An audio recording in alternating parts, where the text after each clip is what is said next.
ദൈവത്തിൻ്റെ പരിശുദ്ധ നാമം വാഴ്ത്തപ്പെടുമാറാകട്ടെ. ഒരു ശബത്ത് ദിവസം കൂടി കാണുവാൻ ദൈവം നമ്മൾ ഓരോരുത്തരെയും അനുഗ്രഹിച്ചു. ഇന്നത്തെ വെസ്പർ സർവീസിൻ്റെ സോങ് സർവീസിൻ്റെ ആരംഭമായി പാട്ടുപുസ്തകത്തിലെ 64-ാമത്തെ പാട്ട് പാടാം. 6-4 സർവ സൃഷ്ടികളും ഒന്നായി. സർവ സൃഷ്ടികളും ഒന്നായി പുകഴ്ത്തിടുന്ന സൃഷ്ടാവിനെ സ്തുതിക്കും ഞാൻ. ഈശോണികാലത്തിൽ ജീവിക്കുന്ന നാളെല്ലാം ഘോഷിച്ചിടും പൊന്നുനാഥനെ. ഈശോണികാലത്തിൽ ജീവിക്കുന്ന നാളെല്ലാം ഘോഷിച്ചിടും പൊന്നുനാഥനെ. യേശു മാറാത്തവൻ, യേശു മാറാത്തവൻ, യേശു മാറാത്തവൻ, ഹായ് എത്ര നല്ലവൻ, ഇന്നുമെന്നും കൂടെയുള്ളവൻ. തന്റെ കരുണ എത്രയോ അതിവിശിഷ്ടം, തൻ സ്നേഹമാശ്ചര്യമേ. എൻ ലംഘനങ്ങളും എന്നാകൃത്യങ്ങളുമെല്ലാം അകറ്റിയ തന്റെ സ്നേഹത്താൽ, എൻ ലംഘനങ്ങളും എന്നാകൃത്യങ്ങളുമെല്ലാം അകറ്റിയ തന്റെ സ്നേഹത്താൽ. യേശു മാറാത്തവൻ, യേശു മാറാത്തവൻ, യേശു മാറാത്തവൻ, ഹായ് എത്ര നല്ലവൻ, ഇന്നുമെന്നും കൂടെയുള്ളവൻ.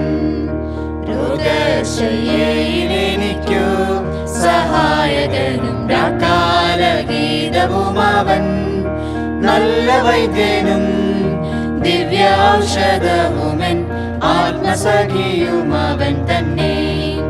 നല്ല വൈദ്യനും ദിവ്യൌഷധവുമൻ, ആത്മസഖിയും അവൻ തന്നെ. യേശു മാറാത്തവൻ, യേശു മാറാത്തവൻ, യേശു മാറാത്തവൻ, ഹായ് എത്ര നല്ലവൻ, ഇന്നുമെന്നും കൂടെയുള്ളവൻ. സിയോനിൽ വാണിടുവാനായി വിളിച്ചു തന്റെ ശ്രേഷ്ഠോപദേശവും തന്നു. ഹായ് എന്തൊരത്ഭുതം, ഇവൻ കൃപയെ ഓർക്കുമ്പോൾ നന്ദി കൊണ്ടെന്നുള്ളം തിങ്ങുന്നേ. ഹായ് എന്തൊരത്ഭുതം, ഇവൻ കൃപയെ ഓർക്കുമ്പോൾ നന്ദി കൊണ്ടെന്നുള്ളം തിങ്ങുന്നേ. യേശു മാറാത്തവൻ, യേശു മാറാത്തവൻ, യേശു മാറാത്തവൻ, ഹായ് എത്ര നല്ലവൻ, ഇന്നുമെന്നും കൂടെയുള്ളവൻ. അടുത്തായി 921-ാമത്തെ പാട്ട് പാടാം. 9-2-1.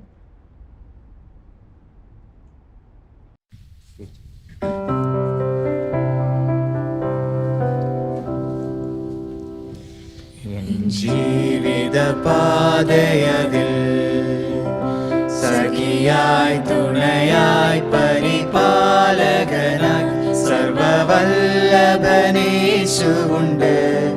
എന്നോടെന്നും വല്ലഭനേശുവുണ്ട്, സർവവല്ലഭനേശുവുണ്ട്. എന്നോടെന്നും വല്ലഭനേശുവുണ്ട്.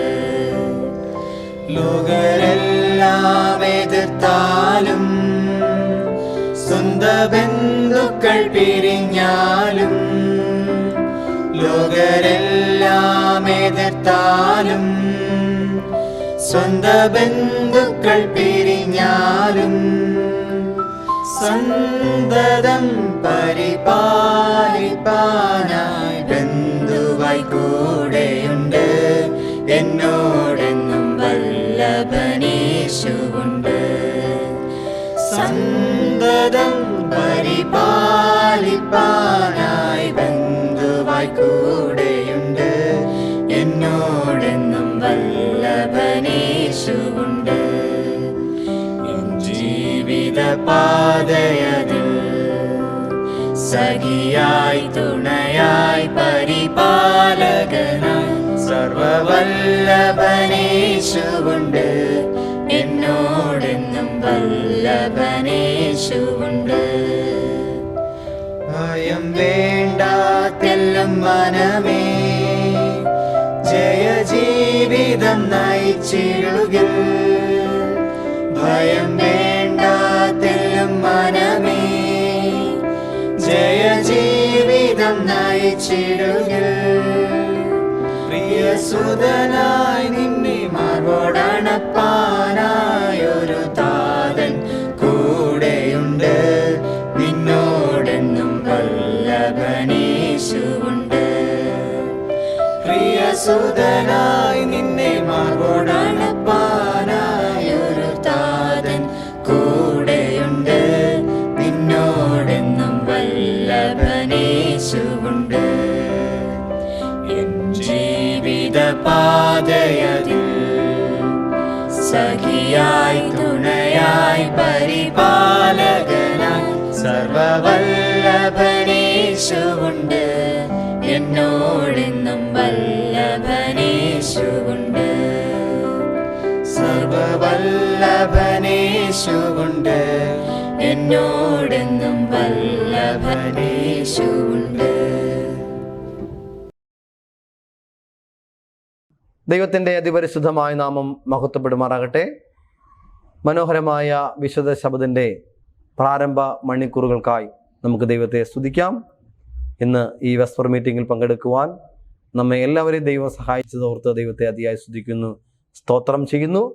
ഇന്ന് വെസ്പർ മീറ്റിങ്ങിൽ ഇന്ന് വചനം സംസാരിക്കുന്നത് നോർത്ത് കേരള സെക്ഷൻ്റെ executive secretary pastor Binoy Chacko അവர்களാണ്. അദ്ദേഹത്തെ ദൈവം ധാരാളം അനുഗ്രഹിക്കാൻ നമുക്ക് പ്രാർത്ഥിക്കാം. ഒപ്പം തന്നെ ഇന്ന് നല്ലൊരു സന്ദേശം നമുക്ക് ലഭ്യമാക്കുവാൻ തൊക്കണം, ദൈവം അദ്ദേഹത്തോട് ഇടപെടുവാൻ തൊക്കണം പ്രാർത്ഥനയോടെ നമുക്ക് ഈ സമയത്തായിരിക്കാം. ഒപ്പം തന്നെ നിങ്ങളെല്ലാവരെയും ഈ വെസ്പർ മീറ്റിങ്ങിലേക്ക് സ്വാഗതം ചെയ്യുന്നു. എല്ലാവരെയും ദൈവം ധാരാളമായി അനുഗ്രഹിക്കുമാറാകട്ടെ. ആമേൻ. വെസ്പർ സർവീസിൻ്റെ തുടർച്ചയായി പാട്ടുപുസ്തകത്തിലെ 1110 പാട്ട് പാടാം. 1110. ആകാശം മാറും, ഭൂതലവും മാറും, ആദിമുതൽക്കേ മാറാതുള്ളത് തിരുവചനം മാത്രം. കാലങ്ങൾ മാറും, രൂപങ്ങൾ മാറും, അന്നും ഇന്നും മാറാതുള്ളത് തിരുവചനം മാത്രം. വചനത്തിന്റെ വിത്തു വിതയ്ക്കാൻ പോകാം, സ്നേഹത്തിന്റെ കതിരുകൾ കൊയ്യാൻ പോകാം. വചനത്തിന്റെ വിത്തു വിതയ്ക്കാൻ പോകാം, സ്നേഹത്തിന്റെ കതിരുകൾ കൊയ്യാൻ പോകാം. ആകാശം മാറും, ഭൂതലവും മാറും, ആദിമുതൽക്കേ മാറാതുള്ളത് തിരുവചനം മാത്രം. കാലങ്ങൾ മാറും, രൂപങ്ങൾ മാറും, അന്നും ഇന്നും മാറാതുള്ളത് തിരുവചനം മാത്രം. ഇസ്രായേലേ ഉണരുക നിങ്ങൾ, വചനം കേൾക്കാൻ ഹൃദയമൊരുക്കൂ.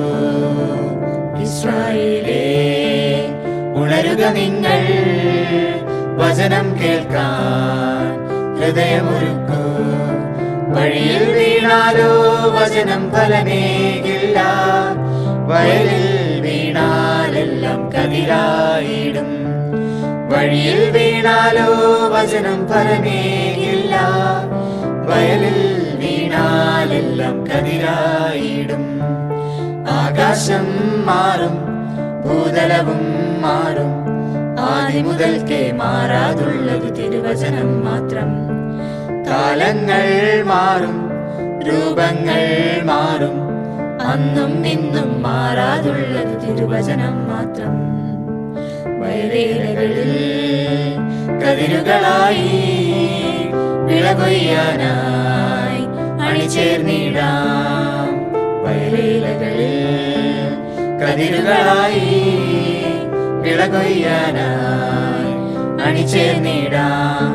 കാതുണ്ടായിട്ടും എന്തേ കേൾക്കുന്നില്ല, മിഴികൾ സത്യം എന്തേ കാണുന്നില്ല.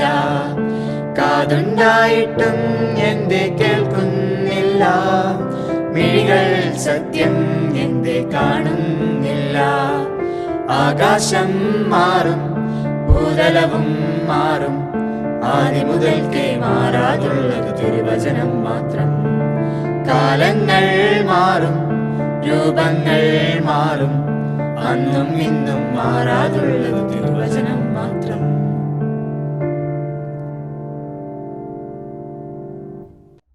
കണ്ണുകളടച്ച് നമുക്ക് പ്രാർത്ഥിക്കാം. കരുണയോടെ ഞങ്ങളെ സ്നേഹിക്കുന്ന ഞങ്ങളുടെ വാഴ്ത്തപ്പെട്ട സ്വർഗീയ നാഥ, മനോഹരമായ ഈ വിശുദ്ധ ശബദിൻ്റെ ആരംഭ മണിക്കൂറുകൾക്കായി ദൈവത്തെ സ്തുതിക്കുന്നു. ദൈവമേ, ഓൺലൈനിലൂടെ അടിയങ്ങൾ വെസ്പർ മീറ്റിങ്ങിൽ പങ്കെടുക്കുവാൻ അവിടുന്ന് സഹായിച്ച കൃപയ്ക്കായി സ്തോത്രം. കഴിഞ്ഞ ഒരാഴ്ചക്കാലം കർത്താവ് ഞങ്ങളെ എല്ലാവരെയും പരിപാലിച്ചതോർത്ത് സ്തോത്രം പിതാവേ. ഞങ്ങളുടെ സമൂഹത്തെ പാസ്റ്റർമാരെ, വിശ്വാസികളെ എല്ലാവരെയും അവിടുന്ന് കാത്തുതോർത്ത് സ്തോത്രം. നോർത്തുകള സെക്ഷനിലുള്ള എല്ലാ സഭകളെയും സഭാവിശ്വാസികളെയും അവിടുന്ന് പേരുപേരായി അനുഗ്രഹിക്കണം. കഴിഞ്ഞ ആഴ്ചയിൽ ദൈവമേ, ഞങ്ങളുടെ വിശ്വാസികൾക്ക് പ്രയാസങ്ങൾ കടന്നു പോയിട്ടുള്ളവരുണ്ട്. ദൈവമേ, രോഗത്താൽ കഷ്ടപ്പെട്ടുള്ളവരുണ്ട്. എല്ലാവരെയും കർത്താവ് അനുഗ്രഹിക്കണമേ. ഈ ശബദ് ഞങ്ങൾക്ക് ഏറ്റവും അനുഗ്രഹത്തിന് ആയിത്തീരുവാൻ കൊണ്ട് കർത്താവ് സഹായിക്കണമേ. ദൈവത്തിൻ്റെ കൃപ കൊടുക്കുന്ന വചനം സംസാരിക്കുന്ന അങ്ങയുടെ ദാസനെ ഓർത്ത് പ്രാർത്ഥിക്കുന്നു. ദൈവത്തിൻ്റെ മാറ്റമില്ലാത്ത വചനം, ദൈവം നല്ല ഒരു ദൈവിക സന്ദേശം ഞങ്ങൾക്ക് ലഭിപ്പാൻ തക്കണം കർത്താവ് സഹായിക്കണം. സംസാരിക്കുന്ന ദാസനെ അവിടെ അനുഗ്രഹിക്കണമേ. സകല മാനവമഹത്വം കർത്താവ് എടുക്കണം. യേശു കർത്താവ് നാം ചോദിക്കുമ്പോൾ ദയതോ നീ പ്രാർത്ഥന കേൾക്കണമേ. ആമേൻ.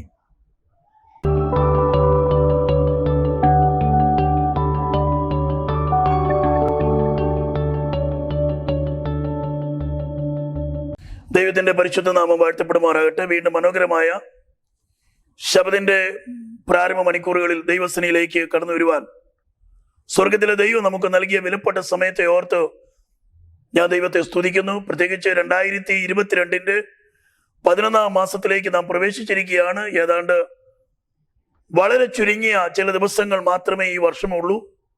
കഴിഞ്ഞ ഒരു വർഷത്തിന്റെ 10 മാസക്കാലം ദൈവം നമ്മെ അത്ഭുതകരമായി കാത്തു പരിപാലിച്ചു. ദൈവകൃപയാൽ കോവിഡ് കാലത്ത് നാം ആരംഭിച്ച ഈ സോഷ്യൽ മീഡിയയിലൂടെയുള്ള ദൈവവചന പഠനം നാളിതുവരെയും സമാധാനപരമായി നയിക്കുവാൻ ദൈവം നമുക്ക് കൃപ ചെയ്തു. നമുക്ക് ദൈവവചനം പഠിക്കുവാനും ചിന്തിക്കുവാനും ഒക്കെ ദൈവം നമ്മെ സഹായിച്ചല്ലോ. എല്ലാ പ്രിയപ്പെട്ടവരെയും ദൈവം സമൃദ്ധിയായിട്ട് അനുഗ്രഹിക്കുമാറാകട്ടെ. ഈ രാത്രിയിലെ ചിന്തയ്ക്ക് ആധാരമായി നാം ചിന്തിക്കാൻ ആഗ്രഹിക്കുന്നത് നല്ല ശമരിയാക്കാരനെ കുറിച്ചുള്ള ഒരു കഥയാണ്. ലോക ചരിത്രത്തിൽ വളരെയധികം സ്വാധീനം ചെലുത്തുവാൻ കർത്താവിൻ്റെ ഈ ഉപമ കഴിഞ്ഞു എന്നുള്ളത് വളരെ സന്തോഷകരമായ ഒരു കാര്യമാണ്. അനേക നാടകങ്ങളായി, സിനിമകളായി ഒക്കെ ഇതിലെ ആശയം പൊതുജനങ്ങളിൽ എത്തിക്കുവാൻ തക്കവണ്ണം ഇതര സഭകൾ ഒക്കെ ചെയ്യുന്ന ഒരു പ്രവർത്തനം നാം കാണുന്നുണ്ട്. ഗുഡ് സമരിറ്റൻ എന്ന പേരിൽ അറിയപ്പെടുന്ന മനോഹരമായ ഒരു ഉപമ. ആ ഉപമയിൽ അടങ്ങിയിരിക്കുന്ന കാര്യങ്ങളെ കുറിച്ചാണ് നാം ഈ രാത്രിയിൽ ചിന്തിക്കുന്നത്. അതിൽ എഴുതിയിരിക്കുന്ന ലൂക്കോസിന്റെ സുവിശേഷം 10-ാം അധ്യായം അതിന്റെ 25 മുതൽ 37 വരെയുള്ള 12 വാക്യങ്ങളിൽ രേഖപ്പെടുത്തിയിരിക്കുന്ന സംഭവമാണ്. വളരെ അനുഗ്രഹിക്കപ്പെട്ട ഒരു പശ്ചാത്തലം. ഇവിടുത്തെ പശ്ചാത്തലം ഇങ്ങനെയാണ്. ഒരു വാക്യം മാത്രം വായിക്കാൻ ആഗ്രഹിക്കുകയാണ്. അനന്തരം ഒരു ന്യായശാസ്ത്രി എഴുന്നേറ്റ്, ഗുരു, ഞാൻ നിത്യജീവനെ അവകാശിയായി തീരുവാൻ എന്തു ചെയ്യണം എന്ന് അവനെ പരീക്ഷിച്ചു ചോദിച്ചു. അവൻ അവനോട്, ന്യായപ്രമാണത്തിൽ എന്തെഴുതിയിരിക്കുന്നു, നീ എങ്ങനെ വായിക്കുന്നു എന്ന് ചോദിച്ചതിന് അവൻ, നിന്റെ ദൈവമായ കർത്താവിനെ നീ പൂർണ്ണ ഹൃദയത്തോടും പൂർണ്ണ ആത്മാവോടും പൂർണ്ണ ശക്തിയോടും പൂർണ്ണ മനസ്സോടും കൂടെ സ്നേഹിക്കണം എന്നും കൂട്ടുകാരനെ നിന്നെ പോലെ തന്നെ സ്നേഹിക്കണം എന്നും തന്നെ എന്ന് ഉത്തരം പറഞ്ഞു. യേശു അവനോട്, നീ പറഞ്ഞത് ഉത്തരം ശരി, അങ്ങനെ ചെയ്യുക, എന്നാൽ നീ ജീവിക്കും എന്ന് പറഞ്ഞു. അവൻ തന്നെത്താൻ നീതീകരിപ്പാൻ ഇച്ഛിച്ചിട്ട് യേശുവിനോട്, എന്റെ കൂട്ടുകാരൻ ആരെന്ന് ചോദിച്ചതിന് യേശു ഉത്തരം പറഞ്ഞ ഒരു കഥയാണ് ഇവിടെ രേഖപ്പെടുത്തിയിരിക്കുന്നത്. വാസ്തവത്തിൽ ഇതൊരു സംഭവ കഥ എന്ന ചിന്തയിലാണ് ഞാൻ മനസ്സിലാക്കുന്നത്. വളരെ സ്വാഭാവികമായി ഒക്കെ സംഭവിക്കുവാൻ 100% സാധ്യതയുള്ള ഒരു ഉപമയാണ് കർത്താവ് ഇവിടെ രേഖപ്പെടുത്തിയിരിക്കുന്നത്. നാം ഈ രാത്രി ഈ ഭാഗത്തെ കുറിച്ച് ചിന്തിക്കുന്നതിന് മുമ്പായി നമ്മുടെ കണ്ണുകൾ അടയ്ക്കാം, ഒരു നിമിഷ നേരം പ്രാർത്ഥിക്കാം. ഞങ്ങളെ സ്നേഹിക്കുന്ന സ്വർഗീയ കർത്താവെ, നല്ല സമയത്തിനായി സ്തോത്രം. ഞങ്ങൾക്ക് മറ്റൊരു ശബദിന്റെ പ്രാരംഭ മണിക്കൂറുകളിൽ അവിടുത്തെ തിരുസലേക്ക് അടുക്കുവാൻ ഞങ്ങളെ സഹായിച്ച കൃപയ്ക്കായി സ്തോത്രം. എല്ലാ മക്കളെയും അവിടുന്ന് അനുഗ്രഹിക്കണമേ. ഈ രാത്രിയിൽ അടിയങ്ങൾ ചിന്തിക്കുന്ന വചനം അടിയങ്ങളുടെ ജീവിതത്തിൽ ഏറ്റവും അനുഗ്രഹത്തിന് കാരണമാക്കണം. അടിയനെ താഴ്ത്തുന്നു. അവിടുത്തെ ക്രൂശിന്റെ മറവിൽ നിൽപ്പാൻ അടിയനെ പ്രാപ്തനാക്കണം. അവിടുത്തെ ആത്മാവിന്റെ ശക്തിയാൽ അടിയനെ ബലപ്പെടുത്തണം. എല്ലാ ബലഹീനതകളും കുറവുകളും ക്ഷമിക്കണം. പ്രാർത്ഥന കേട്ടതിനായി സ്തോത്രം. സകലതും ക്രിസ്തു യേശുവിന്റെ നാമത്തിൽ അപേക്ഷിക്കുന്നു. കൃപയുടെ കേൾക്കുമാറാകണമേ. ആമേൻ. കർത്താവിനോട് ഒരു ന്യായശാസ്ത്രി ചോദിക്കുന്ന ചോദ്യം, ഈ ചോദിക്കുന്ന മനുഷ്യന് ചോദ്യവും ഉത്തരവും ഉണ്ട്. അദ്ദേഹമാണ് ഇങ്ങനെ ഒരു ചോദ്യം ഉന്നയിച്ചത്. അതിന് മറുപടിയും അദ്ദേഹം പറയുന്നു. കർത്താവ് അദ്ദേഹത്തിനെ ആ നിലയിൽ പറയിപ്പിച്ചു എന്നുള്ളതാണ്. ഈ മനുഷ്യന് ഒരു ന്യായശാസ്ത്രിയാണ്. ന്യായശാസ്ത്രിമാർ, പരീശന്മാർ ഇവരൊക്കെ ദൈവവുമായിട്ട്, ദൈവകൽപ്പനയുമായിട്ടൊക്കെ വളരെ ബന്ധപ്പെട്ടു നിൽക്കുന്നു എന്ന് അവകാശപ്പെടുന്ന ഒരു വിഭാഗത്തിൽപ്പെടുന്ന ജനങ്ങളാണ് ഈ ന്യായശാസ്ത്രിമാരും പരീശന്മാരും. മറ്റു സാധാരണക്കാരായ ജനങ്ങളെ കേവലം നിസ്സാരന്മാരായിട്ട് ചിത്രീകരിക്കുക, അല്ലെങ്കിൽ ആ നിലയിൽ കാണുക, ആ നിലയിൽ അവരെ വിലയിരുത്തുക, ഇതൊക്കെയാണ് ഇവരുടെ ലക്ഷ്യം. പക്ഷെങ്കിൽ ഇവര് ദൈവത്തിൽ ആശ്രയിക്കുകയും തങ്ങൾ കൂടുതൽ ദൈവവുമായിട്ട് ബന്ധപ്പെട്ട് നിൽക്കുന്നു എന്ന് അവകാശപ്പെടുകയും ചെയ്യുന്ന ഒരു കൂട്ടം ജനവിഭാഗങ്ങളാണ് പരീശന്മാരും ന്യായശാസ്ത്രിമാരും. കർത്താവിന്റെ അടുക്കൽ ന്യായമായ ഒരു ചോദ്യം, ഗുരു, ഞാൻ നിത്യജീവൻ അവകാശിയായി തീരാൻ എന്തു ചെയ്യണം? യഥാർത്ഥമായിട്ട് നിത്യജീവൻ പ്രാപിക്കണം എന്ന ഉദ്ദേശത്തോടെയല്ല, മറിച്ച് കർത്താവിനെ പരീക്ഷിക്കുക. കർത്താവിന്റെ മറുപടി ഏത് നിലയിലാണ്, അതിനെ പരിശോധിക്കുക, ഇഴകേറി പരിശോധിച്ച് അതിലെ ഏതെങ്കിലും കുറവുകളെ രംഗത്ത് കൊണ്ടുവരിക. ഈ ഉദ്ദേശമാണ് അദ്ദേഹം ആഗ്രഹിച്ചത്. കർത്താവ് മനുഷ്യനോട് പറഞ്ഞത് ഇങ്ങനെയാണ്, ന്യായപ്രമാണത്തിൽ എന്തെഴുതിയിരിക്കുന്നു, നീ അത് എങ്ങനെ വായിക്കുന്നു? ചോദ്യം നല്ലതാണ്. വളരെ വ്യക്തമായ ചോദ്യവും ഉത്തരവും ഈ മനുഷ്യനുണ്ട്. ന്യായപ്രമാണത്തിൽ എന്തും എഴുതിക്കോട്ടെ, അല്ലെങ്കിൽ ന്യായപ്രമാണം എങ്ങനെ എഴുതിക്കോട്ടെ, പക്ഷേ അതിനെ നീ എങ്ങനെയാണ് വായിക്കുന്നത്, നീ എങ്ങനെയാണ് അതിനെ വിലയിരുത്തുന്നത് എന്നതിനെ ആശ്രയിച്ചാണ് നമ്മുടെ ജീവിതം മുന്നോട്ട് പോകുന്നത്. നമ്മുടെ മനോഭാവത്തിന്, അല്ലെങ്കിൽ നമ്മുടെ ചിന്താഗതിക്ക്, നമ്മുടെ നിലവാരത്തിന് മാറ്റം വരുത്തുവാൻ അനിവാര്യമായ ചിന്തകളാണ് ഈ രാത്രിയിൽ നാം പരിശോധിക്കേണ്ടത്. ദൈവത്തിന്റെ ന്യായപ്രമാണം ദൈവത്താൽ സ്ഥാപിതമായതാണ്, നമുക്കറിയാം. ന്യായപ്രമാണത്തിന്റെ ദാതാവ്, അല്ലെങ്കിൽ ന്യായപ്രമാണത്തെ ദൈവം സകല മനുഷ്യർക്കും ദൈവത്തിന്റെ സ്വന്തം വിരലുകൊണ്ട് എഴുതി അത് കൊടുത്ത ദൈവമാണ് അതിന്റെ സ്ഥാപകൻ. ദൈവത്തിലാണ് അത് അധിഷ്ഠിതമായിരിക്കുന്ന ദൈവത്തിന്റെ സ്വഭാവമാണ് ന്യായപ്രമാണത്തെ വിളിച്ചറിയിക്കുന്നത്. പക്ഷെങ്കിൽ നീ അതിനെ എങ്ങനെയാണ് വായിക്കുന്നത്, അല്ലെങ്കിൽ നീ എങ്ങനെയാണ് അതിനെ കാണുന്നത്? ഇന്ന് ലോക ചരിത്രത്തിൽ, അല്ലെങ്കിൽ ആത്മീയ മേഖലകളിലായിക്കോട്ടെ, ഭൗതിക വിഷയങ്ങളിലായിക്കോട്ടെ, ദൈവത്തിന്റെ വചനത്തെ, അല്ലെങ്കിൽ ദൈവത്തിന്റെ ആ സത്യത്തെ വേണ്ട നിലയിൽ മനുഷ്യന് ഗ്രഹിക്കുന്നതല്ല, ഗ്രഹിക്കാൻ പ്രയാസമില്ല. പക്ഷെങ്കിൽ പലരുടെയും കാഴ്ചപ്പാടും പലരുടെയും നിലവാരവും വായനയും ചിന്തയും വ്യത്യസ്ത തലങ്ങളിൽ ആണ് എന്നുള്ളതാണ് ഏറ്റവും വലിയ കുഴപ്പമെന്ന് പറയുന്നത്. ഈ രാത്രിയിൽ എന്നെ കേൾക്കുന്ന ദൈവത്തിന്റെ മക്കളെ, കർത്താവ് നിത്യജീവൻ പ്രാപിപ്പാൻ ആഗ്രഹിക്കുന്ന മനുഷ്യനോട് ചോദിക്കുകയാണ്, നീ എങ്ങനെയാണത് വായിക്കുന്നത്? ഈ രാത്രി നമ്മുടെ ചിന്തകൾക്കനുസരിച്ച്, നമ്മുടെ നിലവാരത്തിനനുസരിച്ച്, നമ്മുടെ പഠനത്തിനനുസരിച്ച്, ബുദ്ധിക്കനുസരിച്ച് ദൈവത്തിന്റെ വചനത്തെ വ്യാഖ്യാനിക്കുവാൻ സാധിക്കുന്നതല്ല എന്ന കാര്യം നാം മനസ്സിലാക്കണം. ഇന്ന് ലോകത്തിൽ അനവധി സഭകൾ ഉണ്ടായതിന് പ്രധാന കാരണം വാളെടുക്കുന്നവരെല്ലാം വെളിച്ചപ്പാട്, ഓരോ മനുഷ്യനും അവൻ പഠിച്ചു വച്ചിരിക്കുന്ന ചിന്തകൾക്കനുസരിച്ച് ദൈവത്തിന്റെ വചനത്തെ വ്യാഖ്യാനിച്ച്, അല്ലെങ്കിൽ അതിനെ ദുരുപയോഗം ചെയ്ത് ഒരു ജീവിതത്തിന്റെ ഉപജീവന മാർഗമായി പലരും അതിനെ കണ്ട ആ നിലയിലേക്ക് ഇന്ന് മുന്നോട്ട് പോയിക്കൊണ്ടിരിക്കുകയാണ്. ന്യായപ്രമാണത്തിന് വിഷയമില്ല, പക്ഷെങ്കിൽ അത് വായിക്കുകയും ചിന്തിക്കുകയും ചെയ്യുന്നവന് കുറവാണ്, അല്ലെങ്കിൽ അവന്റെ വിഷയമാണ് ഇന്ന് പരിഹരിക്കപ്പെടാൻ കഴിയാത്ത നിലവാരത്തിലേക്ക് പോയിക്കൊണ്ടിരിക്കുന്നത്. കർത്താവിനെ പരീക്ഷിപ്പാൻ ചോദിച്ച ഈ മനുഷ്യന് കർത്താവ് ആ നിലയിൽ തന്നെയാണ് ഉത്തരം നൽകിയത്. അവൻ തന്നെ ചോദിച്ചു, അവൻ തന്നെ അതിന് മറുപടിയും പറഞ്ഞു. അവന്റെ വീക്ഷണം ശരിയാണ് എന്ന് വരുത്തുവാൻ, അല്ലെങ്കിൽ ഞാൻ ഇങ്ങനെയാണ് വായിക്കുന്നത്, ഞാൻ ഇങ്ങനെയാണ് മനസ്സിലാക്കുന്നത് എന്നവൻ പറയാണ്. കർത്താവിനെ നിന്റെ ദൈവമായ കർത്താവിനെ പൂർണ്ണ ഹൃദയത്തോടും പൂർണ്ണ ആത്മാവോടും പൂർണ്ണ ശക്തിയോടും പൂർണ്ണ മനസ്സോടും സ്നേഹിക്കണം എന്നും കൂട്ടുകാരനെ നിന്നെപ്പോലെ തന്നെ സ്നേഹിക്കണം എന്നും ഉത്തരം പറഞ്ഞു. ദൈവത്തിന്റെ 10 കൽപ്പനയുടെ സംക്ഷിപ്ത രൂപമാണ് ഇവിടെ ആ മനുഷ്യൻ പറഞ്ഞു. യേശു അവനോട് പറഞ്ഞു, നീ പറഞ്ഞത് ശരിയാണ്, നീ എന്നോട് പറഞ്ഞത് ശരിയാണ്. കർത്താവ് പറഞ്ഞ ഉത്തരം അടുത്ത ഇങ്ങനെയാണ്, നീ അങ്ങനെ ചെയ്യുക, എന്നാൽ നീ ജീവിക്കും. നാം ഒരു കാര്യം മനസ്സിലാക്കണം, നിത്യജീവൻ പ്രാപിക്കാൻ ആഗ്രഹിക്കുന്ന മനുഷ്യന്റെ ചോദ്യം നല്ലതാണ്. അദ്ദേഹം ആ ചോദ്യത്തിന് നൽകിയ ഉത്തരം നല്ലതാണ്. പക്ഷെങ്കിൽ ജീവിതമില്ലാത്ത ഒരു വ്യക്തിയാണെന്ന് നമുക്ക് ഇതിൽ നിന്ന് മനസ്സിലാക്കാൻ സാധിക്കും. യേശു പറഞ്ഞു, നീ അങ്ങനെ ചെയ്യുക, എന്നാൽ നീ ജീവിക്കും. ഈ രാത്രിയിൽ ശാന്തമായി എന്നെ കേൾക്കുന്ന പ്രിയപ്പെട്ടവരോട് ഞാൻ പറയട്ടെ, നാം കർത്താവിന് വേണ്ടി ജീവിക്കുവാൻ, ദൈവ ഇഷ്ടപ്രകാരം ജീവിക്കുവാൻ, ദൈവ വചനപ്രകാരം ജീവിക്കുവാനാണ് ദൈവം നമ്മെ കുറിച്ച് ആഗ്രഹിക്കുന്നത്. ന്യായപ്രമാണമുണ്ട്, അല്ലെങ്കിൽ ശരിയായ ചിന്തകളുണ്ട്, ശരിയായ ആശയങ്ങളുണ്ട്, ചോദ്യ ഉത്തരവൊക്കെ വളരെ വ്യക്തമായി അത് നൽകുവാൻ കഴിയുന്നുണ്ട്.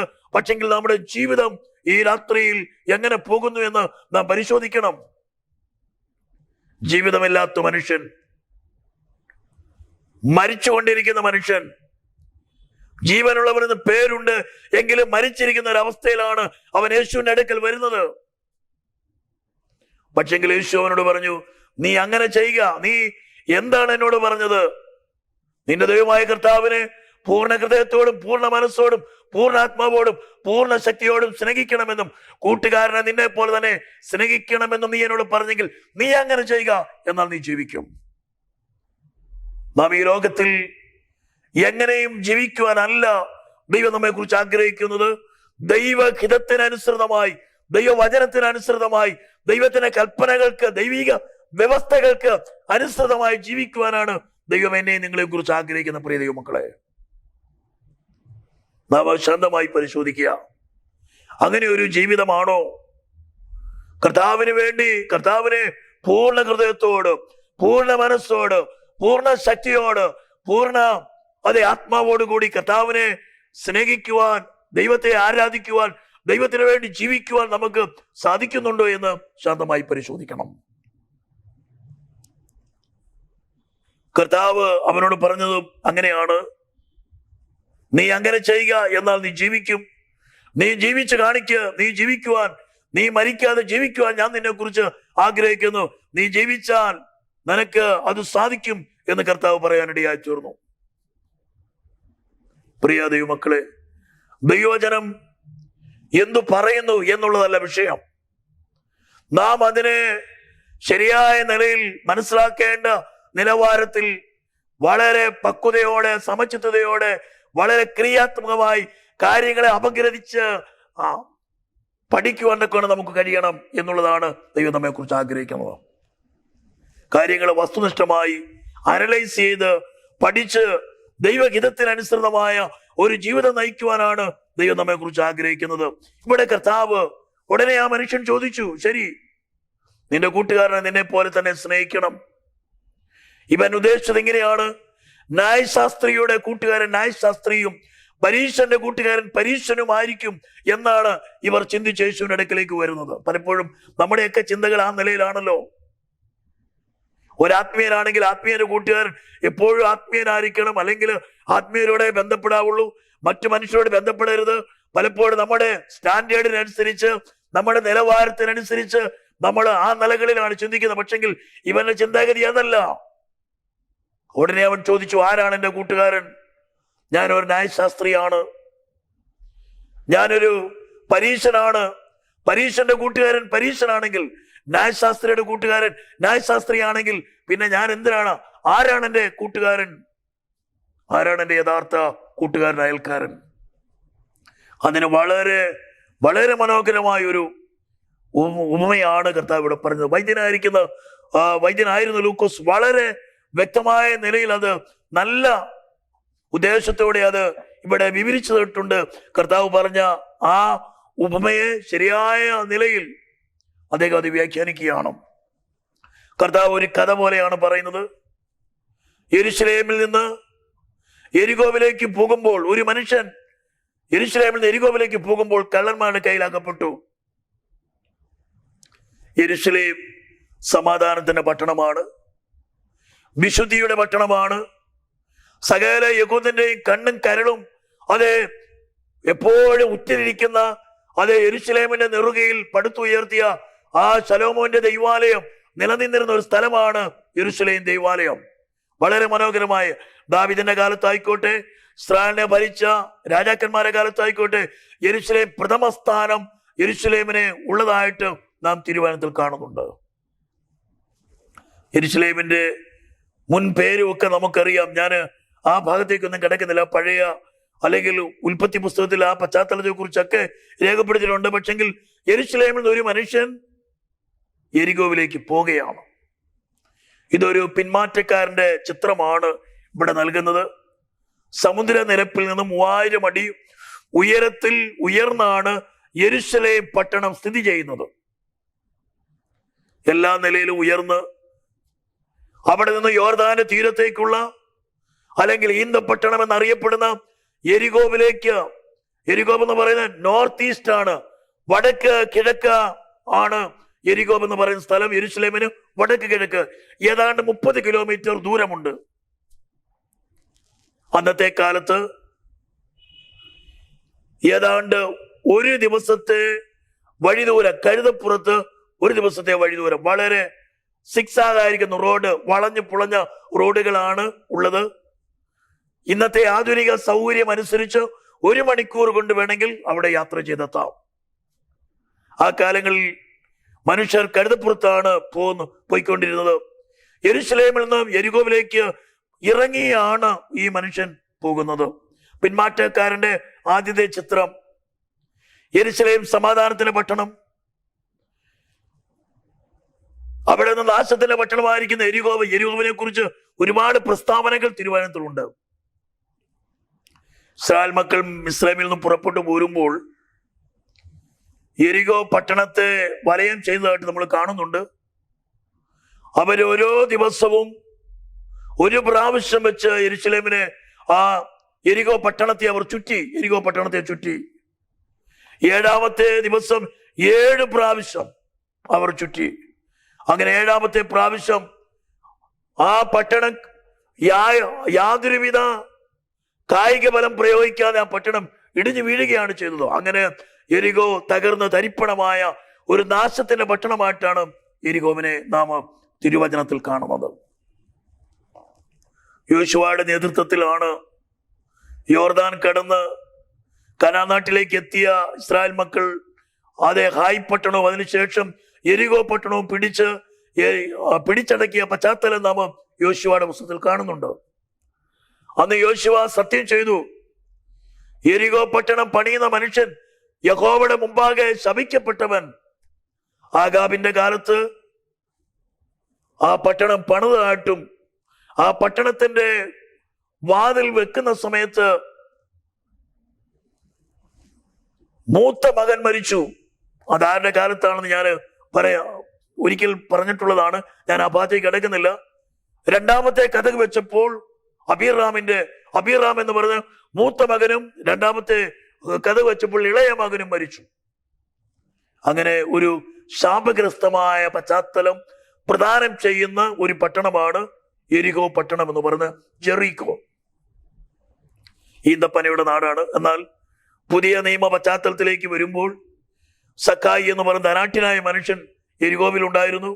ബർത്തിമായി കുരുടൻ യെരിഹോവിലായിരുന്നു. കർത്താവ് യേശു ക്രിസ്തു സകല മനുഷ്യരെയും അതേ ദൈവരാജ്യത്തെ കുറിച്ച് പ്രസംഗിക്കേണ്ടതിനും സന്ദർശിക്കുന്നതിനും വേണ്ടി സകല ജനങ്ങളും തന്നിലേക്ക് അതേ കടന്നു വന്ന് രക്ഷ പ്രാപിക്കണം എന്ന ഉദ്ദേശത്തോടെ ആയതുകൊണ്ട് യേശുവിന്റെ പ്രവർത്തന മേഖലകളായിരുന്നു യെരിഹോവും കപർന്നഹൂമും അല്ലെങ്കിൽ ശമരിയും ആ ഗലീലയും നസ്രേത്തും ആ പ്രദേശങ്ങളെല്ലാം യേശുവിന്റെ അതേ പ്രവർത്തന മേഖലകളായിരുന്നു നമുക്ക് കാണുവാൻ സാധിക്കും. ആ മനുഷ്യൻ അങ്ങനെ യെരൂശലേമിൽ നിന്ന് യെരിഹോവിലേക്ക് പോവുകയാണ്. നാം കാണുന്നത് വഴിയിൽ വെച്ച് കള്ളന്മാരുടെ കയ്യിൽ അകപ്പെട്ടു. അവർ അവനെ വസ്ത്രം അഴിച്ച് മുറിവേൽപ്പിച്ചു അർത്ഥപ്രാണനായി വിട്ടേച്ചു പോയി. കള്ളന്മാരുടെ ഉദ്ദേശം ഇവനെ കൊള്ളയടിക്കുക എന്നുള്ളതാണ്. പക്ഷെങ്കിൽ ഇവനെ കൊള്ളയടിച്ചതായിട്ട് കാണുന്നില്ല. പക്ഷെങ്കിൽ ഇവന്റെ വസ്ത്രം അഴിച്ചു, അവനെ മുറിവേൽപ്പിച്ചു, അർത്ഥപ്രാണനായി അവനെ വിട്ടേച്ചു പോയി. അവർക്കൊന്നും കിട്ടിയില്ല. ഈ 30 കിലോമീറ്റർ ദൂരമുള്ള വളഞ്ഞ് പുളഞ്ഞ് താഴോട്ട് ഇറങ്ങിപ്പോകുന്ന ചെങ്കുത്തായ കയറ്റങ്ങളും ഇറക്കങ്ങളുമുള്ള ഒരു പ്രദേശമാണ് യെരികോ എന്ന് പറയുന്നത്. ആ യെരികോവിന്റെ വഴി ഓരത്ത് ധാരാളം പാറക്കെട്ടുകളും അതുപോലെ ഗുഹകളും ഉണ്ടായിരുന്നു. അതുകൊണ്ട് പകൽ സമയത്ത് പോലും ഈ യെരികോവിലൂടെ യാത്ര ചെയ്യുവാൻ ആരും തുനിഞ്ഞിരുന്നില്ല. പലർക്കും ഇതൊരു പേടി സ്വപ്നമായിരുന്നു. എപ്പോഴും ഒരു അന്ധകാരത്തിന്റെ പ്രതീതി അല്ലെങ്കിൽ ഇരുട്ടിന്റെ പ്രതീതി ആയിരുന്നു ഈ പ്രദേശങ്ങളിൽ ഉണ്ടായിരുന്നത്.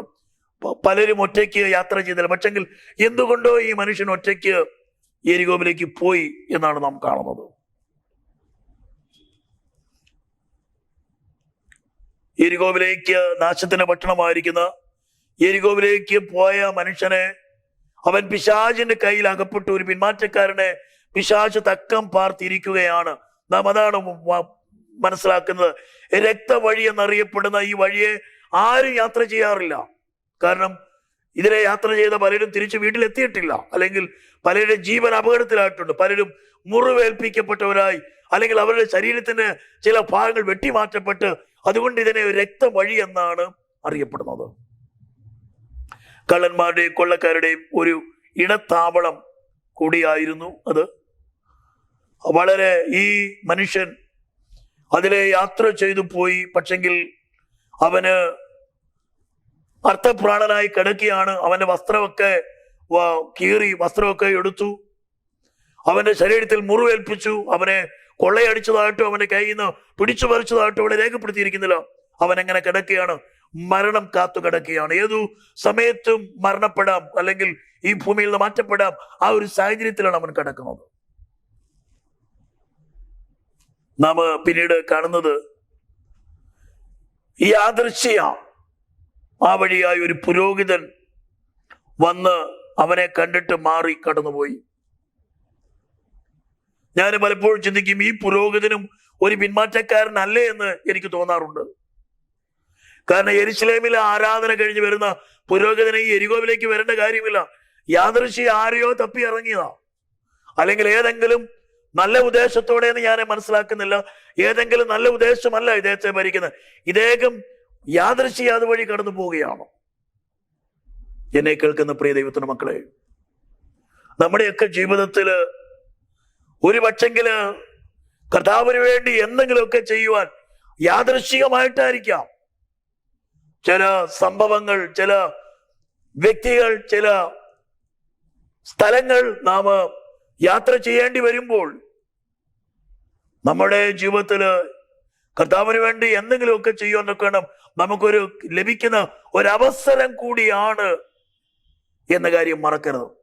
ഒരു പക്ഷെങ്കിൽ ഈ പുരോഹിതനെ സംബന്ധിച്ച് നല്ലൊരു അവസരം. അർത്ഥപ്രാണനായി കിടക്കുന്ന മനുഷ്യൻ, തൻ്റെ ഉപദേശം അതാണ്, തൻ്റെ ലക്ഷ്യം അതാണ്, പ്രസംഗിക്കുക, രക്ഷിക്കുക, അല്ലെങ്കിൽ മറ്റുള്ളവരുടെ കരുണ കാണിക്കുക.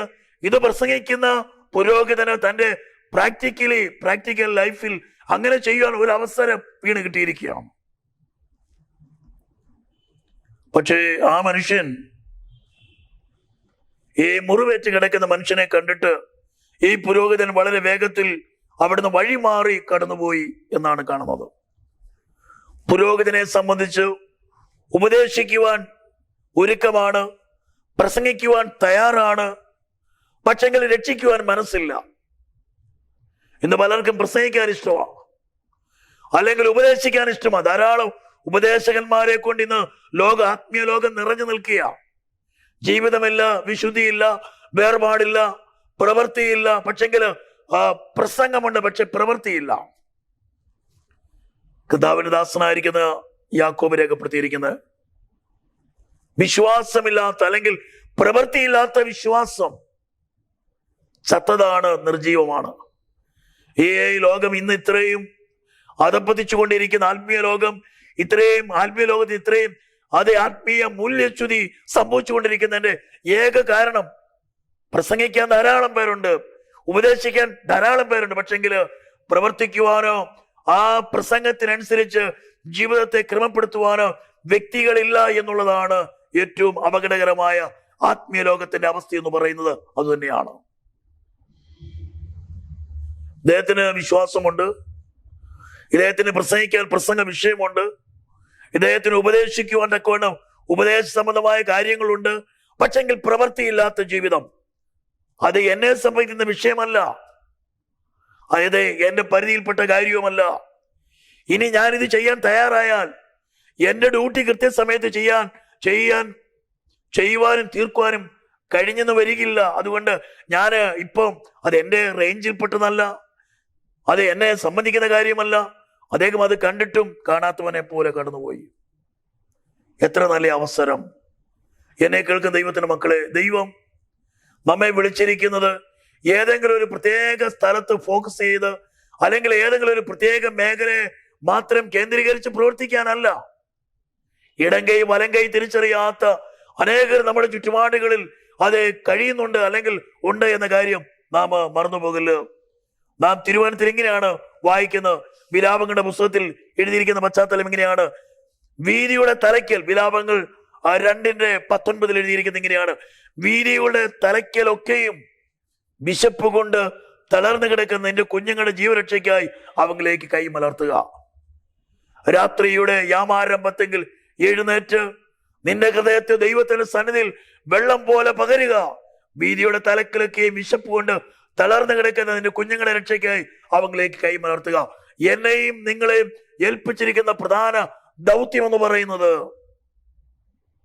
പ്രസംഗിക്കുന്നതിനേക്കാൾ ഉപരി, ഉപദേശിക്കുന്നതിനേക്കാൾ ഉപരി, പ്രിയ ദൈവമക്കളെ, നമ്മൾ പ്രവർത്തിക്കുവാനാണ് ദൈവം നമ്മെ വിളിച്ചിരിക്കുന്നത്. അതേ വിശ്വാസത്തോടു കൂടി പ്രവർത്തിക്കുക. അപ്പോഴാണ് ഈ വിശ്വാസം പ്രവൃത്തിയും പരസ്പര പൂരകങ്ങളാണ്. നാം അങ്ങനെ ചെയ്യുമ്പോൾ ദൈവത്തിന്റെ നാമം മഹത്വം പനടിയായി തീരും.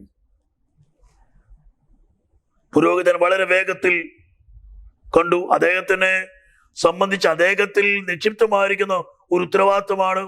ഒരു പാപപ്പെട്ടവനായിരിക്കുന്ന ഒരു യഹൂദനാണ്. അവന്റെ സഭാവിഭാഗത്തിൽപ്പെട്ടവൻ, യെരൂശലേമിൽ ആരാധിച്ചു കൊണ്ടിരുന്നവൻ, യെരൂശലേമിലെ ഒരു വിശ്വാസി. അവൻ യെരികോവിലേക്ക് യാദൃശ്യമായി വന്ന കള്ളന്മാരുടെ കയ്യിൽ അകപ്പെട്ടു പോയി. അവൻ അർത്ഥപ്രാണനായി കിടക്കുന്നു, ചോര വാർന്നൊലിക്കുന്നു, ഏതു സമയത്തും മരണം സുനിശ്ചിതം. അങ്ങനെ ഇരിക്കുന്ന ഒരു പരിതാപകരമായിരിക്കുന്ന സാഹചര്യത്തിൽ അവനെ രക്ഷിക്കുവാൻ കൂട്ടാക്കാതെ വഴിമാറി കടന്നു പോകുന്ന പുരോഹിതന്മാരെ കൊണ്ട് ഇന്ന് ലോകം നിറഞ്ഞു നിൽക്കുകയാണ്. പ്രിയ ദൈവമക്കളെ, നമ്മുടെ സഭയിൽ ദൈവം നമ്മെ വിളിച്ചിരിക്കുന്നത്, അല്ലെങ്കിൽ നമ്മുടെ സഭയുടെ ആത്മീയ വളർച്ചയ്ക്ക് തടസ്സമായി നിൽക്കുന്നത്, അനേകര് ദൈവസഭയിലേക്ക് കടന്നു വരാൻ കഴിയാതെ ഇരിക്കുന്നത്, ഈ മനോഭാവത്തോടെ പ്രവർത്തിക്കുന്ന ധാരാളം പേര് ഇന്ന് നമ്മുടെ സഭകളിലുണ്ട്, ആത്മീയ ലോകത്തിലുണ്ട് എന്ന കാര്യം മറക്കരുത്. അതെന്നെ സംബന്ധിക്കുന്ന വിഷയമല്ല. എന്റെ സമയം കഴിഞ്ഞു, അതെന്റെ പരിധിയിൽപ്പെട്ടതല്ല. ഞാനിനി ഇതിന്റെ പുറകെ നടന്ന് പോയി കഴിഞ്ഞാൽ എനിക്ക് സമയത്ത് അവിടെ ചെല്ലാൻ ഒക്കത്തില്ല. അതുകൊണ്ടാണ് കർത്താവ് പറഞ്ഞത്, ഞാൻ യാഗത്തിലല്ല, ഞാൻ കരുണയിലാണത്രേ പ്രസാദിക്കുന്നത്. പ്രിയ ദൈവമക്കളെ, ദൈവം പ്രസാദിക്കുന്നത് കരുണയിലാണ്. നാം ആരാണ് എന്റെ യഥാർത്ഥ അയൽക്കാരൻ, ആരാണ് എന്റെ യഥാർത്ഥ സ്നേഹിതൻ എന്ന ചോദ്യത്തിന് കർത്താവ് പറയുന്ന ഒരു ഉമ്മയാണ് നാം ഇവിടെ ചിന്തിച്ചുകൊണ്ടിരിക്കുന്നത്. ആ മനുഷ്യൻ വഴിമാറി കടന്നുപോയി. പെട്ടെന്ന് താൻ കണ്ടിട്ടും കാണാത്തവനെ പോലെ, കേട്ടിട്ടും കേൾക്കാത്തവനെ പോലെ, ഞാനിതൊട്ട് അറിഞ്ഞിട്ടില്ല, ഞാനിതിലെ വന്നിട്ടില്ല, ആരും എന്നെ കണ്ടിട്ടില്ല, ഇതെല്ലാം യാദൃശ്ചികം, എന്നെ സംബന്ധിക്കുന്ന കാര്യമല്ല എന്ന ചിന്താഗതിയോടെ അവൻ കടന്നുപോയി. പ്രിയ ദൈവമക്കളെ, ഞാൻ അതുകൊണ്ടാണ് പറഞ്ഞത്, ഈ പുരോഹിതൻ ഒരു പിന്മാറ്റക്കാരൻ തന്നെയാണ്. അദ്ദേഹം യാദൃശ്യമായിട്ട് യെരൂശലേമിൽ കാണേണ്ട പുരോഹിതൻ യാദൃശ്യമായിട്ട് യെരികോവിൽ വന്ന് അവനൊരു പിന്മാറ്റക്കാരനാണ്. പക്ഷെങ്കിൽ അവന്റെ ജീവിതത്തെ രൂപാന്തരപ്പെടുത്തുവാൻ, അവനൊരു കുറ്റബോധം ഉണ്ടാകുവാൻ, അവനെ റീതിങ്ക് ചെയ്യുവാൻ ഈ ഒരു ഇൻസിഡന്റ് മതിയായിരുന്നു. പക്ഷെങ്കിൽ അവൻ അതിനെ മൈൻഡ് ചെയ്തില്ല. അവൻ വഴിമാറി കടന്നു പോവുകയാണ് ചെയ്തു. വളരെ കഠിനഹൃദയനായിരിക്കുന്ന ഒരു പുരോഹിതൻ, മനസാക്ഷി ഇല്ലാത്ത ഒരു പുരോഹിതൻ, ഉപദേശവും പ്രസംഗവും ഉണ്ട്, പക്ഷെങ്കിൽ യാതൊരുവിധ വിശുദ്ധിയും ജീവിതവും പ്രവൃത്തിയും ലെവലേശം പോലും അത് തൊട്ടു തീണ്ടാത്ത ഒരു മനുഷ്യനായിട്ടാണ് നാം ഈ മനുഷ്യനെ കാണുന്നത്. അല്പസമയം കഴിഞ്ഞു, ലേവ്യൻ പുറകെ വരികയാണ്. ഒരു പക്ഷെങ്കിൽ ഈ പുരോഹിതനെ തപ്പിയായിരിക്കും ലേവ്യൻ വന്നത്. പുരോഹിതൻ ഇതിലെ പോകുന്ന കണ്ടല്ലോ.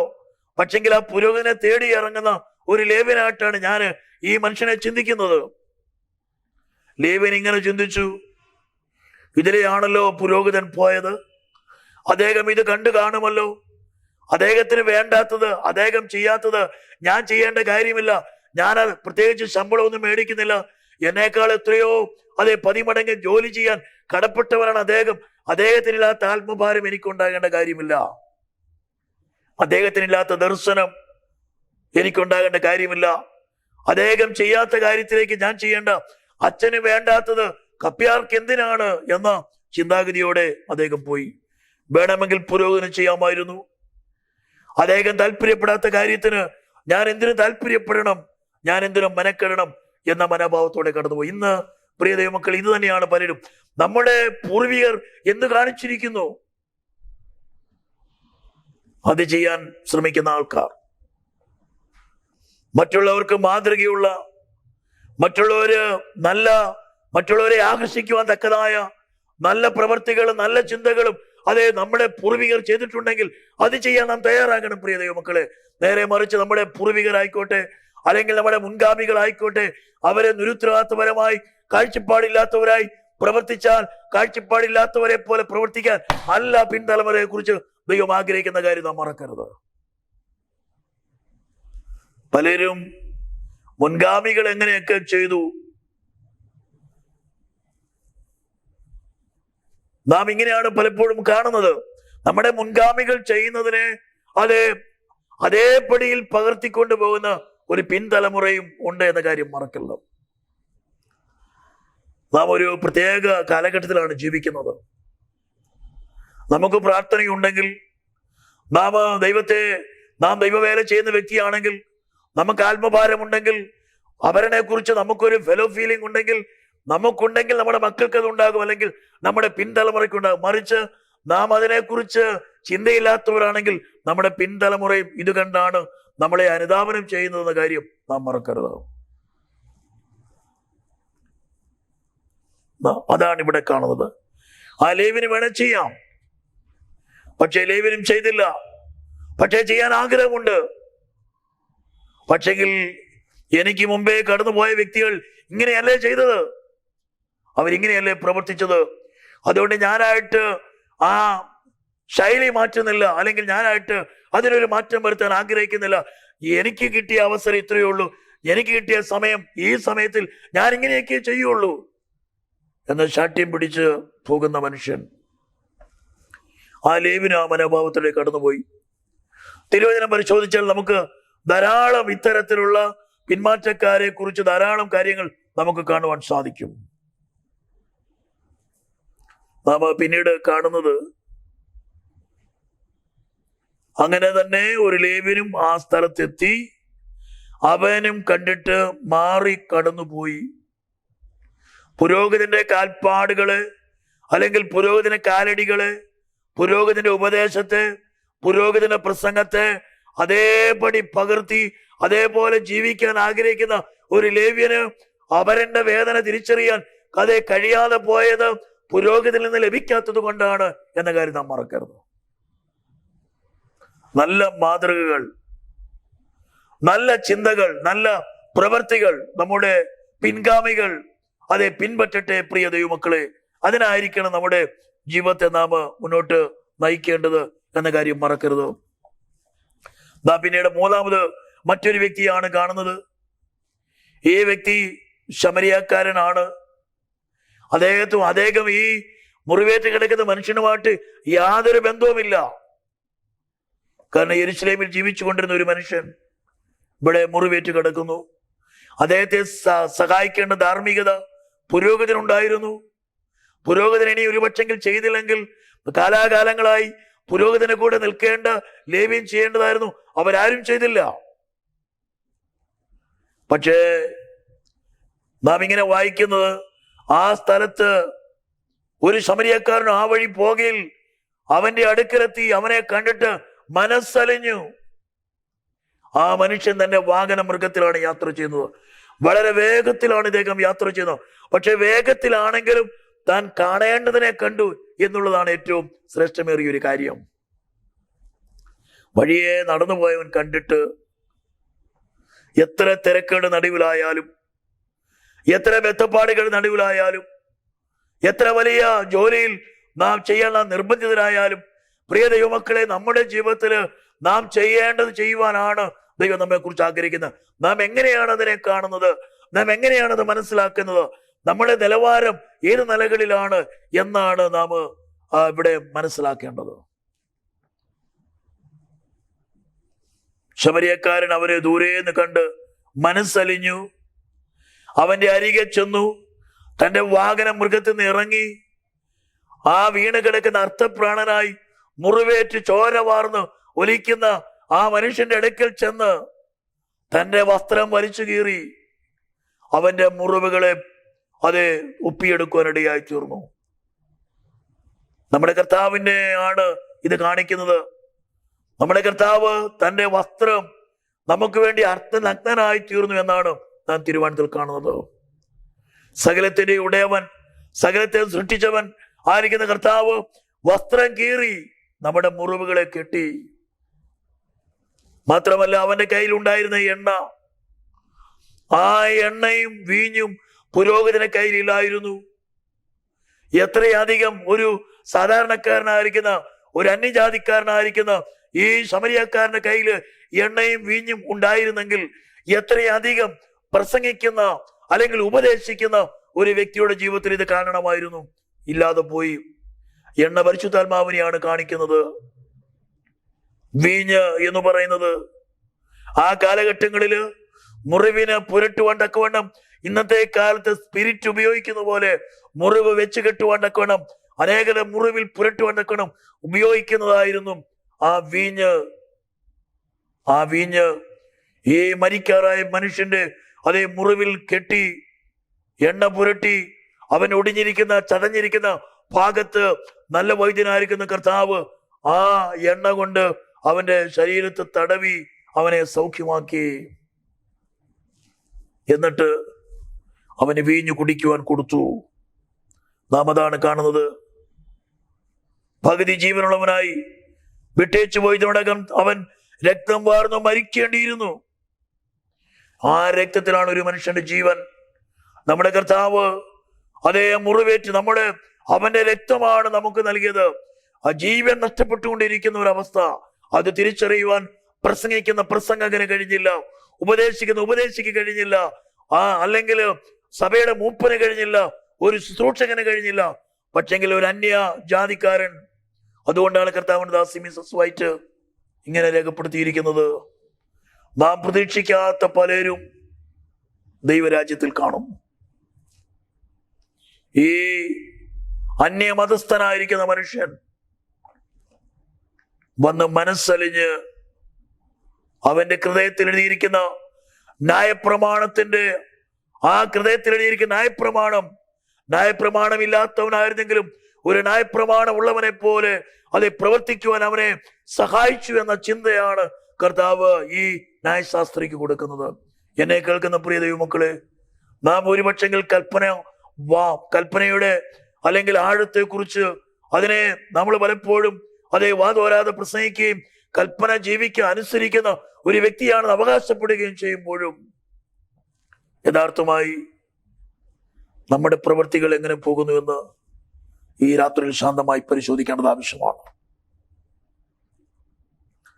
പുരോഹിതൻ പിന്മാറ്റത്തിലായതിനാൽ യാതൊരുവിധ കൂസലുമില്ലാതെ അദ്ദേഹം കടന്നുപോയ ഒരു കഠിന ഹൃദയനായിരുന്നു. ലേവ്യനും പുരോഹിതനും സമയത്തിൽ അസമയത്തിൽ ഒരുങ്ങിയിരുന്നില്ല, അല്ലെങ്കിൽ അങ്ങനെ ഒരു ഒരുക്കത്തോടെ ആയിരുന്നില്ല.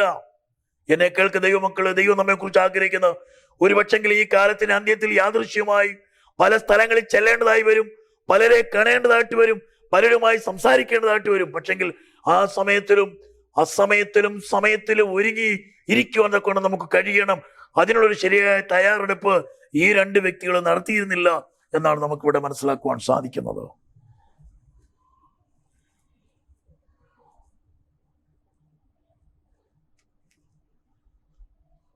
ഇവിടെ നാം കാണുന്നത് ശമരിയക്കാരൻ ദൂരെ നിന്ന് കണ്ട് മനസ്സലിഞ്ഞു. തന്റെ വാഹന മൃഗത്തെ അതിവേഗം പോകുകയാണെങ്കിലും, അവന്റെ ലക്ഷ്യത്തിലേക്ക് അവൻ പോകുകയാണെങ്കിലും ദൂരെ നിന്ന് കണ്ട് അവനെ മനസ്സലിയോണ്ടൊക്കെ അവനൊരു ഫെലോ ഫീലിംഗ് ഉള്ളവനായിരുന്നു. നാം നമ്മുടെ സഹവിശ്വാസികളോട്, നമ്മുടെ സ്നേഹിതരോട്, അയൽക്കാരോട് ജാതിമത ഭേദമന്യേ, സ്ത്രീ പുരുഷ ഭേദമന്യേ, വർഗവർണ്ണ വിവേചനമില്ലാതെ നാം മനസ്സലിവ് കാണിക്കൊണ്ടൊക്കെ ദൈവം നമ്മെ കുറിച്ച് ആഗ്രഹിക്കുകയാണ്. പ്രിയ ദൈവമക്കളെ, നിങ്ങൾ പരസ്പരം സ്നേഹിക്കുന്നുവെങ്കിൽ നിങ്ങൾ എന്റെ ശിഷ്യന്മാരെന്ന് ലോകമറിയും. ഇതാണ് കർത്താവ് പറഞ്ഞത്. കർത്താവിനെ കളിയാക്കി തന്നെ അവര് പറഞ്ഞു, നിനക്ക് ഭൂതമുണ്ട്, നീ ഒരു ശമരിയൻ എന്ന് കർത്താവിനോട് പറയുമ്പോൾ കർത്താവ് ഇങ്ങനെയാണ് പറഞ്ഞത്, എനിക്ക് ഭൂതമില്ല. പക്ഷേ താൻ ഒരു ശമരിയക്കാരനല്ല എന്ന് കർത്താവ് പറഞ്ഞില്ല. കാരണം കർത്താവ് ശമരിയക്കാരെയും സ്നേഹിച്ചിരുന്നു. അതുകൊണ്ട് താൻ ശമരിയക്കാരനല്ല എന്ന് പറഞ്ഞില്ല. നീ ഒരു ശമരിയൻ, നിനക്ക് ഭൂതമുണ്ട് എന്ന് പറയുമ്പോൾ എനിക്ക് ഭൂതമില്ല. പക്ഷെങ്കിൽ ശമരിയക്കാരെ സ്നേഹിക്കുന്ന സ്നേഹസമ്പന്നായ രക്ഷകനാണ് നമ്മുടെ കർത്താവ്. അതുകൊണ്ട് കർത്താവ് ഞാനൊരു ശമരിയക്കാരനല്ല എന്ന് പറഞ്ഞില്ല. അതിന്റെ അർത്ഥം കർത്താവ് ഏത് മനുഷ്യനെയും കർത്താവ് സ്നേഹിച്ചു. പരിമിതികളില്ലാതെ, പരിധികളില്ലാതെ, യാതൊരു വിവേചനമില്ലാതെ, സ്ഥലകാല പരിമിതികളെ ഒന്നും കണക്കിലെടുക്കാതെ പ്രവർത്തിപ്പാൻ എന്നൊക്കെയാണ് നമ്മുടെ കർത്താവിന് സാധിച്ചു. ആ രക്ഷകന്റെ ചിത്രമാണ് ഈ നല്ല ശമരിയക്കാരനിൽ കൂടി നാം കാണുന്നത്. അദ്ദേഹം തന്റെ വാഹന മൃഗത്തിൽ ആ മനുഷ്യനെ കയറ്റി വഴിയമ്പലത്തിലേക്ക് പോവുകയാണ്.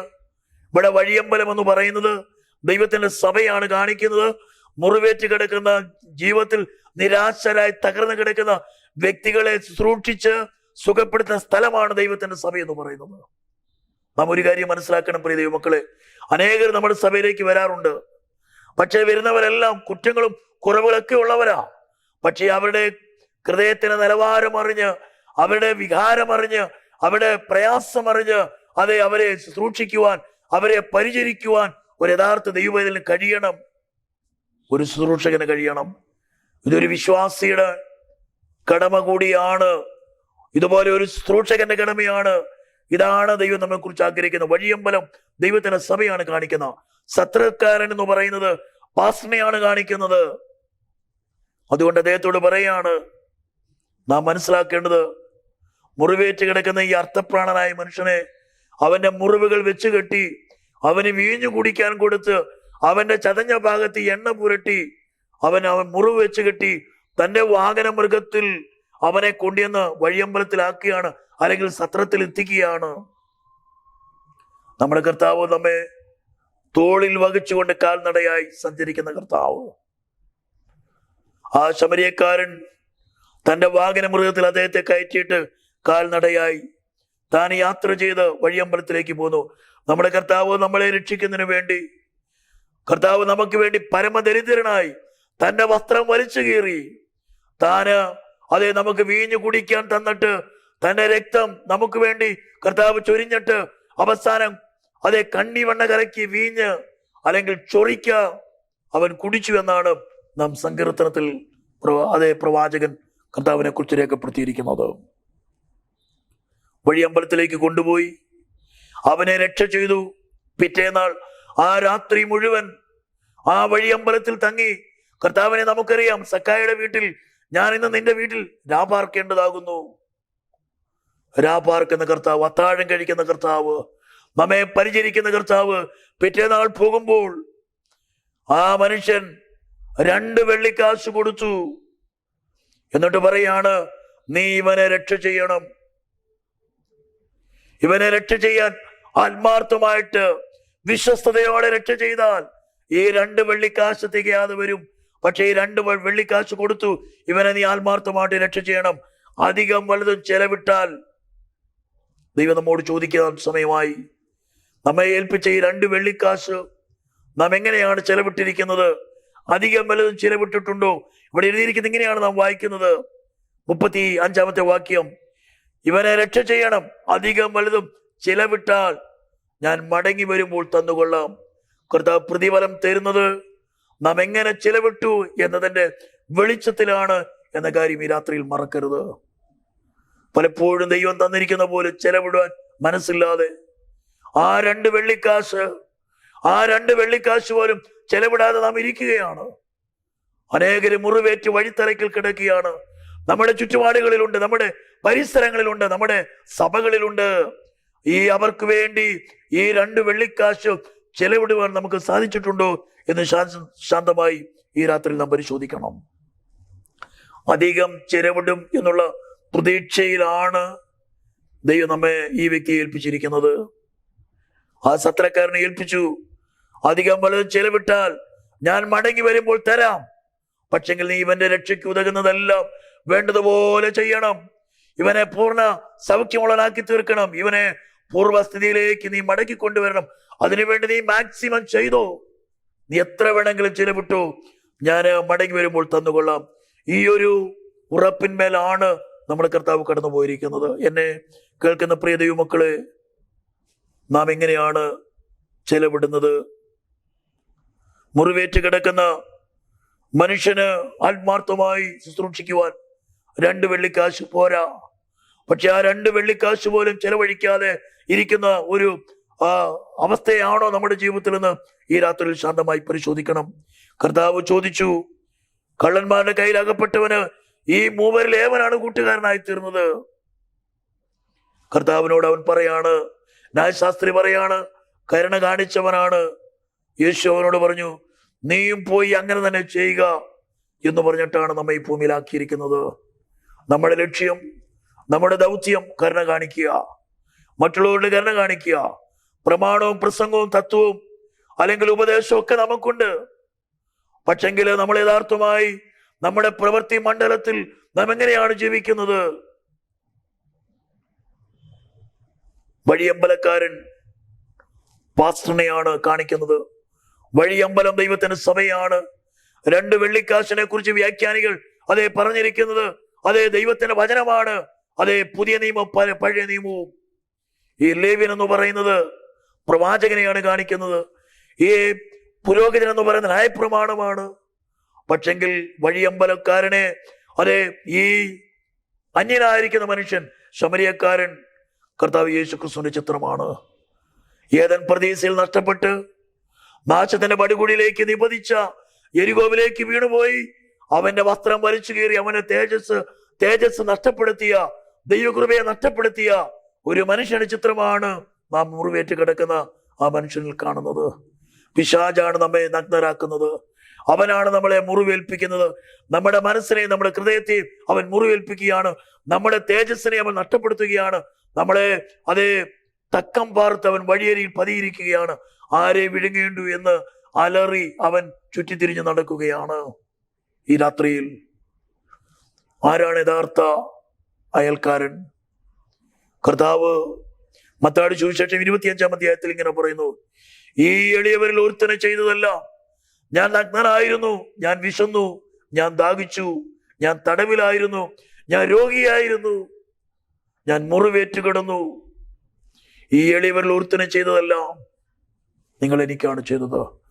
ആ തിരിച്ചറിവ് നമ്മുടെ ജീവിതത്തിൽ ഉണ്ടാകേണ്ട സമയം സമാഗതമായിരിക്കുന്നു.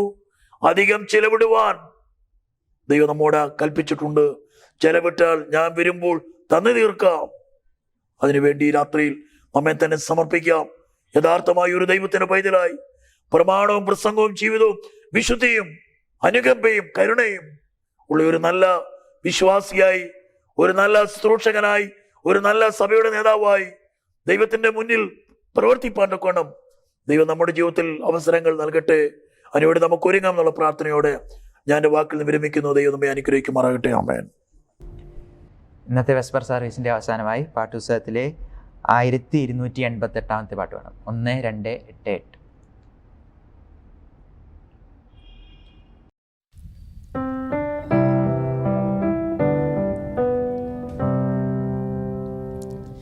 ഇത്രത്തോളം എന്നെ കൊണ്ടുവന്നിടുവാൻ ഞാനും എൻ കുടുംബവും എന്തുള്ളൂ.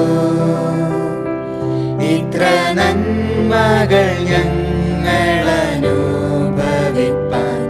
എന്തുള്ളൂ യോഗ്യത നിൻ മുൻപിൽ. എത്ര നന്മകൾ ഞങ്ങൾ അനുഭവിപ്പാൻ എന്തുള്ളൂ യോഗ്യത നിൻ മുൻപിൽ.